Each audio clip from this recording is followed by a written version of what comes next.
നോമ്പുകാലം നാലാം വെള്ളി. ഒന്നാം വായന പുറപ്പാടിന്റെ പുസ്തകത്തിൽ നിന്ന് 28-ാം അധ്യായം 40 മുതൽ 43 വരെയുള്ള വാക്യങ്ങൾ. അഹ്റോന്റെ പുത്രന്മാർക്ക് മഹിമയും അഴകും ഉണ്ടാകേണ്ടതിന് അവർക്കായി അങ്കികളും അരപ്പട്ടകളും തൊപ്പികളും നിർമ്മിക്കണം. ഇവയെല്ലാം നിന്റെ സഹോദരനായ അഹ്റോനെയും അവന്റെ പുത്രന്മാരെയും നീ അണിയിക്കുക.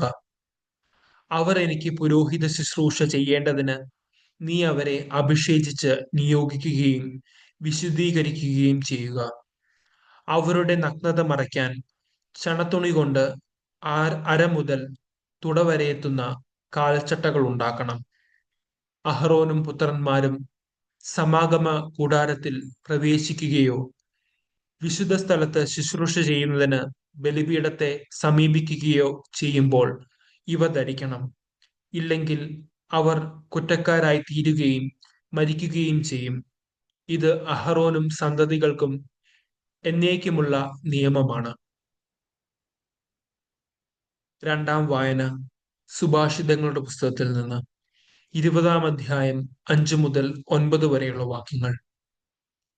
മനസ്സിലുള്ള ആലോചന അഗാധമായ ജലം പോലെയാണ്.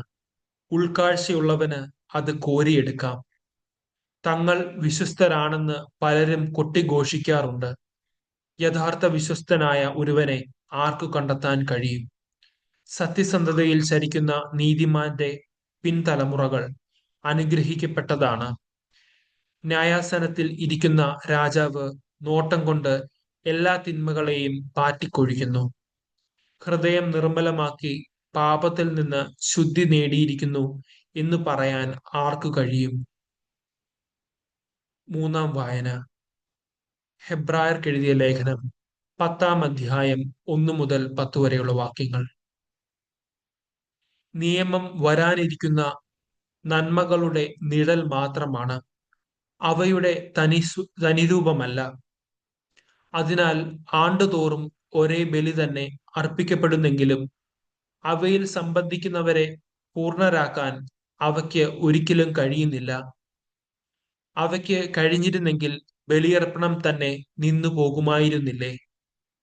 ആരാധകർ ഒരിക്കൽ ശുദ്ധീകരിക്കപ്പെടുന്നെങ്കിൽ പിന്നെ പാപത്തെക്കുറിച്ച് യാതൊരു അവബോധവും അവർക്കുണ്ടാകുമായിരുന്നില്ല.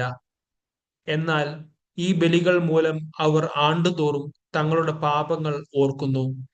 കാരണം കാളകളുടെയും കോലാടുകളുടെയും രക്തത്തിന് പാപങ്ങൾ നീക്കിക്കളയാൻ സാധിക്കുകയില്ല. ഇതിനാൽ അവൻ ലോകത്തിലേക്ക് പ്രവേശിച്ചപ്പോൾ ഇങ്ങനെ അരുൾ ചെയ്തു: ബലികളും കാഴ്ചകളും അവിടുന്ന് ആഗ്രഹിച്ചില്ല, എന്നാൽ അവിടുന്ന് എനിക്കൊരു ശരീരം സജ്ജമാക്കിയിരിക്കുന്നു. ദഹനബലികളിലും പാപപരിഹാര ബലികളിലും അവിടുന്ന് സംപ്രീതനായില്ല. അപ്പോൾ പുസ്തകത്തിന്റെ ആരംഭത്തിൽ എന്നെക്കുറിച്ച് എഴുതിയിരിക്കുന്നത് പോലെ ഞാൻ പറഞ്ഞു: ദൈവമേ, അവിടുത്തെ ഇഷ്ടം നിറവേറ്റാൻ ഇതാ ഞാൻ വന്നിരിക്കുന്നു. നിയമപ്രകാരം അർപ്പിക്കപ്പെട്ടിരിക്കുന്ന ബലികളും കാഴ്ചകളും ദഹനബലികളും പാപപരിഹാര ബലികളും അവിടുന്ന് ആഗ്രഹിക്കുകയോ ഇഷ്ടപ്പെടുകയോ ചെയ്തില്ല എന്ന് പറഞ്ഞപ്പോൾ തന്നെ ഇങ്ങനെ കൂട്ടിച്ചേർത്തു: അവിടുത്തെ ഹിതം നിറവേറ്റാൻ ഇതാ ഞാൻ വന്നിരിക്കുന്നു. രണ്ടാമത്തേത് സ്ഥാപിക്കാനായി ഒന്നാമത്തേത് അവൻ നീക്കിക്കളയുന്നു. ആ ഹിതമനുസരിച്ച് യേശുക്രിസ്തുവിന്റെ ശരീരം എന്നേക്കുമായി ഒരിക്കൽ സമർപ്പിക്കപ്പെട്ടതുവഴി നാം വിശുദ്ധീകരിക്കപ്പെട്ടിരിക്കുന്നു. സുവിശേഷ വായന. വിശുദ്ധ യോഹന്നാൻ എഴുതിയ സുവിശേഷം 17-ാം അധ്യായം 9 മുതൽ 19 വരെയുള്ള വാക്യങ്ങൾ. ഞാൻ അവർക്കു വേണ്ടിയാണ് പ്രാർത്ഥിക്കുന്നത്, ലോകത്തിനു വേണ്ടിയല്ല. അങ്ങ് എനിക്ക് തന്നവർക്കു വേണ്ടിയാണ് പ്രാർത്ഥിക്കുന്നത്. എന്തെന്നാൽ അവർ അവിടുത്തേക്കുള്ളവരാണ്. എനിക്കുള്ളതെല്ലാം അങ്ങയുടേതാണ്, അങ്ങേക്കുള്ളതെല്ലാം എന്റേതും. ഞാൻ അവരിൽ മഹത്വപ്പെട്ടിരിക്കുന്നു. ഇനിമേൽ ഞാൻ ലോകത്തിലല്ല, എന്നാൽ അവർ ലോകത്തിലാണ്.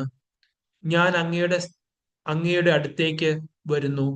പരിശുദ്ധനായ പിതാവേ, നമ്മെപ്പോലെ അവരും ഒന്നായിരിക്കേണ്ടതിന് അവിടുന്ന് എനിക്ക് നൽകിയ അവിടുത്തെ നാമത്തിൽ അവരെ അങ്ങ് കാത്തുകൊള്ളണമേ. ഞാൻ അവരോട് കൂടെ ആയിരുന്നപ്പോൾ അങ്ങ് എനിക്ക് നൽകിയ അവിടുത്തെ നാമത്തിൽ ഞാൻ അവരെ സംരക്ഷിച്ചു. ഞാൻ അവരെ കാത്തു സൂക്ഷിച്ചു. വിശുദ്ധ ലിഖിതം പൂർത്തിയാകാൻ വേണ്ടി നാശത്തിന്റെ പുത്രനല്ലാതെ അവരിൽ ആരും നഷ്ടപ്പെട്ടിട്ടില്ല. എന്നാൽ ഇപ്പോൾ ഇതാ ഞാൻ അങ്ങയുടെ അടുത്തേക്ക് വരുന്നു. ഇതെല്ലാം ലോകത്തിൽ വച്ച് ഞാൻ സംസാരിക്കുന്നത് എന്റെ സന്തോഷം അതിൽ അതിന്റെ പൂർണ്ണതയിൽ അവർക്കുണ്ടാകേണ്ടതിനാണ്. അവിടുത്തെ വചനം അവർക്ക് ഞാൻ നൽകിയിരിക്കുന്നു. എന്നാൽ ലോകം അവരെ ദ്വേഷിച്ചു. എന്തെന്നാൽ ഞാൻ ലോകത്തിൻ്റെതല്ലാത്തതുപോലെ അവരും ലോകത്തിൻ്റെതല്ല. ലോകത്തിൽ നിന്ന് അവരെ അവിടുന്ന് എടുക്കണം എന്നല്ല, ദുഷ്ടനിൽ നിന്ന് അവരെ കാത്തുകൊള്ളണം എന്നാണ് ഞാൻ പ്രാർത്ഥിക്കുന്നത്. ഞാൻ ലോകത്തിൻ്റെതല്ലാത്ത ഞാൻ ലോകത്തിൻ്റെതല്ലാത്തതുപോലെ അവരും ലോകത്തിൻ്റെതല്ല. അവരെ അങ്ങ് സത്യത്തിൽ വിശുദ്ധീകരിക്കണമേ. അവിടുത്തെ വചനമാണ് സത്യം. അങ്ങ് എന്നെ ലോകത്തിലേക്ക് അയച്ചതുപോലെ ഞാനും അവരെ ലോകത്തിലേക്ക് അയച്ചിരിക്കുന്നു. അവരും സത്യത്താൽ വിശുദ്ധീകരിക്കപ്പെടേണ്ടതിന് അവർക്ക് വേണ്ടി ഞാൻ എന്നെ തന്നെ വിശുദ്ധീകരിക്കുന്നു. നമ്മുടെ കർത്താവായ മിശിഹായിക്ക് സ്തുതി.